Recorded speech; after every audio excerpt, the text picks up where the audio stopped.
મિત્રો, આખી દુનિયામાં ઘટવાની છે ખૂબ જ મોટી ઘટનાઓ। વર્ષ 2024ના 12 મહિના માટે 12 હેરાન કરી દે એવી મોટી ભવિષ્યવાણીઓ। આખરે શું કહે છે જગત કુંડલી વર્ષ 2024 માટે? શું થવાનું છે વર્ષ 2024માં? શું ખરેખર વર્ષ 2024માં મોટી તબાહી આવવાની છે? ચાલો મિત્રો, આજના આ વિડીયોમાં આ બધા પ્રશ્નોના જવાબ જાણવાની કોશિશ કરીએ। વર્ષ 2024 મિત્રો, આ વર્ષના વિષયમાં હમણાં સુધી તમે ઘણી બધી ભવિષ્યવાણીઓ સાંભળી હશે, જેમાં ઘણી બધી ઘટનાઓ, દુનિયામાં થવાવાળી મોટી મોટી ઉથલપુથલ અને ઘણી બધી ઉલઝનો જે આમ જનતાના જીવનને કઠિન બનાવી શકે છે। આ બધી ભવિષ્યવાણીઓના વિષયમાં તમે સાંભળ્યું જ હશે, અમે પણ ઘણા બધા વિડીયો બનાવી ચૂક્યા છીએ। પણ આજના આ વિડીયોમાં મિત્રો અમે કોઈ ભવિષ્ય વક્તા કે પછી કોઈ મહાન સંતની ભવિષ્યવાણી ઉપર નહીં, પણ હિન્દુ પંચાંગના અનુસાર જણાવવામાં આવતી 12 મહિનાઓની 12 ભવિષ્યવાણીઓ વિશે જણાવવાના છીએ। જગત કુંડલીના અનુસાર જે વર્ષ 2024 માટે ભવિષ્યવાણીઓ જણાવવામાં આવી છે, એ ભવિષ્યવાણીઓમાં થોડીક એવી ઘટનાઓ વિશે પણ જણાવવામાં આવ્યું છે જે આખી દુનિયાને સદીઓ સુધી યાદ રહેવાની છે। ત્યાં જ થોડીક ભવિષ્યવાણીઓ એવી પણ છે જે લગભગ સાચી થતી નજર આવી રહી છે। મિત્રો, આ ભવિષ્યવાણીઓની વાત ચાલુ કરીએ આપણે જાન્યુઆરી 2024થી, જેના વિષયમાં હિન્દુ પંચાંગમાં જણાવવામાં આવ્યું છે કે આ મહિનો પોષનો હશે। અને મિત્રો, તમને જણાવી દઈએ કે આ પોષ મહિનાની શરૂઆત 27 ડિસેમ્બર 2023થી થઈ હતી, જે 25 જાન્યુઆરી 2024 સુધી રહ્યો। કુંડલીમાં જણાવવામાં આવ્યું હતું કે આ મહિનાના 5 બૃહસ્પતિવાર થવાના હતા, જેના ચાલતા પશ્ચિમમાં આતંકવાદ અને રાજનીતિક ટકરાવ અને આની સાથે સાથે યુદ્ધ જેવી હાલાત પણ બનશે। અને આ મુસ્લિમ દેશો જેમ કે ઇઝરાયલ, ફિલિસ્તીન, ઇરાક, સુડાન અને યુક્રેન જેવા દેશો હશે। આના સિવાય હિન્દુ પંચાંગના અનુસાર જણાવવામાં આવ્યું છે કે રાજનીતિક માહોલ પણ ખૂબ જ અશાંત અને થોડોક પેચીદો રહી શકે છે। આમ તો આ વાત તો આજે આખી દુનિયા જાણી ચૂકી છે કે ઇઝરાયલ અને ફિલિપિન્સ તો આમ પણ યુદ્ધમાં જ છે। ત્યાં જ યુક્રેનની દશાથી પણ આજે કોઈ અજાણ્યો નથી। સાથે સાથે જ ઇઝરાયલ અને ફિલિપિન્સની લડાઈમાં ક્યાંક ને ક્યાંક ઇનડાયરેક્ટલી ઇરાક અને સુડાન જેવા દેશો પણ સામેલ છે।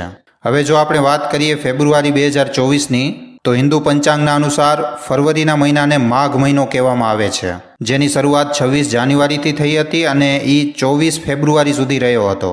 જગત કુંડલીમાં માઘ મહિનો મતલબ કે ફેબ્રુઆરી મહિનામાં 5 શુક્રવાર અને 5 શનિવાર હોવાનું વર્ણન કરવામાં આવ્યું છે, જેના ચાલતા દુનિયામાં ઘણા મોટા મોટા બદલાવ થવાના વિષયમાં જણાવવામાં આવ્યું છે, જેમ કે ક્યાંક યુદ્ધ અને ભય અને ક્યાંક સત્તા પરિવર્તનના વિષયમાં ભવિષ્યવાણી કરવામાં આવી હતી। આની સાથે સાથે આર્થિક ઉથલપુથલના વિષયમાં પણ આમાં વર્ણન કરવામાં આવ્યું છે। આના સિવાય જણાવવામાં આવ્યું છે કે વિશ્વની રાજનીતિમાં ભારતનું પ્રભુત્વ વધશે। અને આ વાતમાં તો આજે કોઈ પણ શંકા નથી કે ભારત આજે ગ્લોબલી લેવલ ઉપર કઈ પોઝિશનમાં ઊભેલો છે। ત્યાં જ મિત્રો, પંચાંગના અનુસાર આ મહિના દરમિયાન પ્રાકૃતિક આપદાઓ પણ આવવાનો વર્ણન થયેલો હતો, જે ફેબ્રુઆરી મહિનામાં ઘણી હદે સાચો સાબિત થયો છે। હવે આપણે વાત કરી રહ્યા છીએ જગત કુંડલીના અનુસાર મિત્રો, માર્ચ મહિનાની શરૂઆત 25 ફેબ્રુઆરીથી થઈ હતી અને આ 25 માર્ચ સુધી રહ્યો। પંચાંગના અનુસાર મિત્રો, માર્ચનો મહિનો ફાલ્ગુન મહિનો માનવામાં આવે છે અને આવી રીતે મિત્રો આ મહિનામાં 5 રવિવાર અને 5 સોમવાર આવ્યા। આનાથી થોડાક મુસ્લિમ દેશોમાં યુદ્ધનો તણાવ વધવાની ભવિષ્યવાણી કરવામાં આવી હતી। હવે મિત્રો, જો આપણે આ ભવિષ્યવાણીને આપણા પાડોશી દેશ પાકિસ્તાનથી જોડીએ, તો પાકિસ્તાનનો આમ તો લગભગ ઘણા દેશો સાથે તણાવ ચાલતો જ રહે છે। હવે તો આ દેશનો દુનિયાના ઘણા બધા મુસ્લિમ દેશો સાથે પણ તણાવ વધી રહ્યો છે અને આવી રીતે મિત્રો આ ભવિષ્યવાણી પણ એકદમ સાચી સાબિત થઈ છે। ત્યાં જ મિત્રો, હવે આના પછી એપ્રિલ મહિનાની શરૂઆત થઈ ગઈ છે, જેને લઈને મિત્રો હિન્દુ પંચાંગના અનુસાર અશુભ વાતો જણાવવામાં આવી છે। હિન્દુ પંચાંગના અનુસાર એપ્રિલનો આ મહિનો મિત્રો ચૈત્ર માસ હશે, જેમાં 5 શનિવાર, 5 રવિવાર અને 5 મંગળવાર હશે।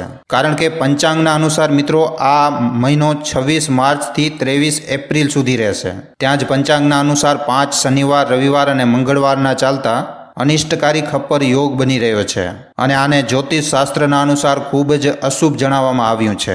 જ્યોતિષ શાસ્ત્રોના અનુસાર શનિ, રવિ અને મંગળવારના આગમનના પ્રભાવથી પાકિસ્તાન અને ચીન જેવા દેશો ભારત અને તાઇવાન જેવા દેશો માટે કૂટ યોજનાઓ બનાવશે। આના સિવાય પંચાંગના અનુસાર વધારે પૂરતા દેશોમાં પેટ્રોલ, સોનું, ચાંદી જેવી વસ્તુ મોંઘી થશે। સાથે જ મિત્રો આ દરમિયાન મહાશક્તિના હવાઈ હમલાઓથી વિનાશકારી ઘટનાઓના વિષયમાં પણ વર્ણન મળે છે। જોવામાં આવે તો પંચાંગની ભવિષ્યવાણીઓ હમણાં સુધી ઘણી હદે સાચી સાબિત થતી નજર આવી રહી છે। તો એપ્રિલ મહિનાની આ ભવિષ્યવાણીઓ ઉપર આપણે શક ન કરી શકીએ। આગળ જો આપણે મે મહિનાના વિષયમાં વાત કરીએ તો પંચાંગના અનુસાર મિત્રો મે મહિનાને વૈશાખ માહ કહેવામાં આવ્યું છે, જેની શરૂઆત 24 એપ્રિલથી થશે અને આ 23 મે સુધી ચાલશે. ત્યાં જ આ મહિનામાં 5 બુધવાર હશે અને 5 ગુરુવાર પણ, જેના ચાલતા મેષસ સૂર્ય શુક્ર શનિની નીચ દૃષ્ટિથી મંગળ રાહુ યોગ રહેવાનો છે.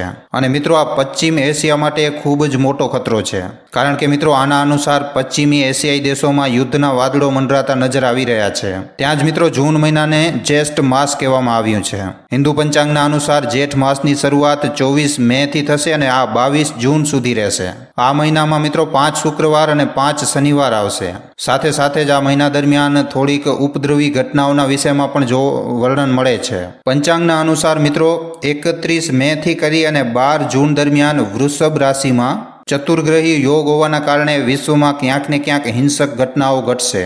આની સાથે સાથે રાજનીતિક અને પ્રાકૃતિક પ્રકોપોના કારણે ખૂબ જ એવી ભયંકર પરિસ્થિતિ ઊભી થઈ શકે છે. આ દરમિયાન અનાજના મોંઘા થવાના વિષયમાં પણ જણાવવામાં આવ્યું છે. મિત્રો હવે વાત કરીએ જુલાઈ મહિનાની, જે હિન્દુ પંચાંગના અનુસાર આષાઢ માસ કહેવામાં આવે છે.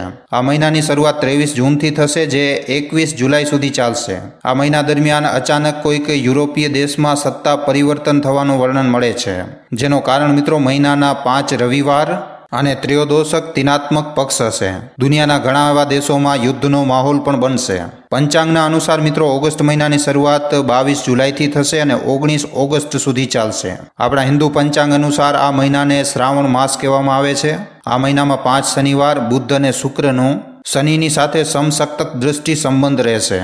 આના ચાલતા અમેરિકા, બ્રિટેન અને યુક્રેન જેવા દેશોમાં આ દેશોના જે પ્રધાન નેતા છે એમના માટે ખૂબ જ મોટી મુશ્કેલીઓ પેદા થશે.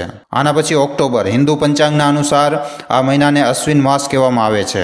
પંચાંગમાં આ મહિનાની શરૂઆત 19 સપ્ટેમ્બરથી જણાવવામાં આવી રહી છે, જે 17 ઓક્ટોબર સુધી રહેશે. આ મહિનામાં સૂર્ય, બુદ્ધ અને કેતુ ઉપર મંગળની દ્રષ્ટિ હશે. આવું જણાવવામાં આવ્યું છે, જેના ચાલતા અમેરિકા, જાપાન અને ઇન્ડોનેશિયા જેવા દેશોમાં પ્રાકૃતિક ઘટનાઓ જેમ કે આંધી, તુફાન, સુનામી અને ભૂકંપ જેવી ઘટનાઓનો પ્રકોપ જોવા મળી શકે છે. મિત્રો નવેમ્બર મહિનામાં મોટી ઘટનાઓના વિષયમાં જણાવવામાં આવ્યું છે. હિન્દુ પંચાંગના અનુસાર આ મહિનાને કાર્તિક મહિનો કહેવામાં આવે છે. આની શરૂઆત થશે 18 ઓક્ટોબરથી અને 15 નવેમ્બર સુધી આ મહિનો રહેશે. આ દરમિયાન જણાવવામાં આવી રહ્યું છે કે મંગળ શનિની વચ્ચે સદાષ્ટક યોગ રહેશે. આના પ્રભાવના ચાલતા દંગા, ફસાદ અને મોટી ઘટનાઓ થશે. અમુક પ્રમુખ દેશોમાં ટકરાવ જોવા મળી શકે છે. સાથે જ મુસ્લિમ દેશોમાં અમુક દેશો દ્વારા યુદ્ધનો માહોલ બનાવવામાં આવશે. આ ખરેખર મિત્રો એક ખૂબ જ મોટી ઘટના થવાની છે. હવે આપણે વાત કરીએ સૌથી છેલ્લા મહિના મતલબ કે ડિસેમ્બર મહિનાના વિષયમાં. તો હિન્દુ પંચાંગના અનુસાર મિત્રો આ મહિનાને આપણી ભાષામાં માર્ગશીર્ષ માસ કહેવામાં આવે છે, જેમાં ઘણી મોટી ઘટનાઓની સાથે પ્રભાવશાળી વ્યક્તિઓની વચ્ચે ટકરાવ જોવા મળી શકે છે. હિન્દુ પંચાંગના અનુસાર આ દરમિયાન 5 શનિવાર, 5 રવિવાર સૂર્ય શનિની મધ્ય દ્રષ્ટિ સંબંધમાં રહેશે. આ જ કારણ છે કે લોકોની અંદર વિરોધ અને લડાઈ રહી શકે છે. દુનિયાના પ્રભાવશાળી વ્યક્તિઓની વચ્ચે મોટા ટકરાવ થઈ શકે છે. આના સિવાય પ્રજામાં ક્લિષ્ટ રોગોનો પ્રચાર થવાની પણ સંકેત છે. આ દરમિયાન ઘણા બધા લોકોની અકાળ મૃત્યુ પણ થઈ શકે છે. તો મિત્રો આ છે આપણા હિન્દુ પંચાંગના અનુસાર વર્ષ 2024 માટે 12 મહિનાઓની 12 મોટી ભવિષ્યવાણીઓ. અને આ બધી ભવિષ્યવાણીઓના વિષયમાં મિત્રો વિચારીને તમે જાણી જ શકો છો કે આ વર્ષ કેટલો મોટો ખતરનાક હોઈ શકે છે આપણા માટે. મિત્રો આ વિડીયોમાં આપેલી જાણકારી તમને કેવી લાગી છે તો નીચે કમેન્ટ બોક્સ એકદમ ખુલ્લો છે. કમેન્ટ કરીને અમને તમારી રાય જરૂર આપજો આ વિડીયોના વિષયમાં. અને જો વિડીયો તમને પસંદ આવ્યો છે તો આ વિડીયોને ખાલી તમારા સુધી સીમિત ન રાખતા તમારા મિત્રો સાથે, તમારા પરિજનો સાથે વોટ્સઅપ ઉપર, ફેસબુક ઉપર, યુટ્યુબ ઉપર જેટલો બની શકે વધારેમાં વધારે આ વિડીયોને શેર કરવા ખાસ વિનંતી. તો આજના વિડીયોમાં આટલું જ. હવે આપણે મળીશું ફરીવાર એક નવા વિડીયો સાથે. ધન્યવાદ.